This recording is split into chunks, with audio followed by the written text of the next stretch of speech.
gbogbo ìran kọ́ ni wòlíì máa ń sọ tó bá rí mẹ́wàá ó lè sọ méjì jáde. ẹ rántí pé interview tá a sì ṣe kọjá kí wọ́n tó nípa ṣe ìsọjí ẹ mọ̀ pé mo sọ fún yín pé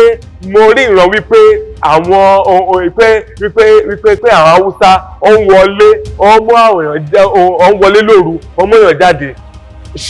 ṣé ìwé ò tí ṣó ti tó oṣù méjì kò tí tó oṣù méjì náà. ó sọ fún yín pé àwọn Haúsá tẹ́ẹ̀rí ẹ tí wọ́n ti kúnlẹ̀ Yorùbá ètò ọgọ̀ kàràkiri wọ́n ní mission o ṣùgbọ́n mi ò fẹ́ máa sọ gbogbo nǹkan tí máa rí tán. tó wọ́n lu Ọ̀yọ́ tó ń gbé principal tó ń gbé tíṣà tó ń gbé olùkọ́ tó tún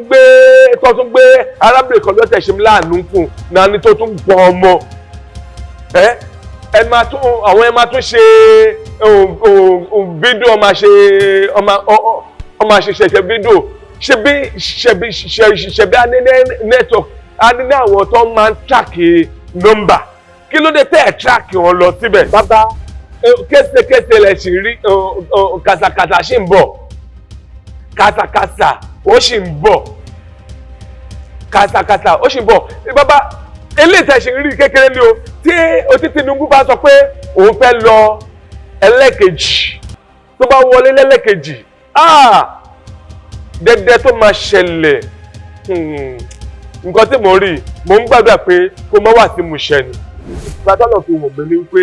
Ọlọ́run sọ wípé kí ẹ̀yin Yorùbá kẹ́ lọ dé Tinubu mú kẹ́dé mú ṣíṣí kẹ́dé mú ṣọṣọ kó lè gba ògo tó ti gbà lọ́wọ́ ilẹ̀ Odùduwà kó lè gbọ̀gbọ̀ ẹ̀ padà fún yes nítorí pé Ọlọ́run fẹ́ lò Tinubu fọ́lẹ̀ Yorùbá.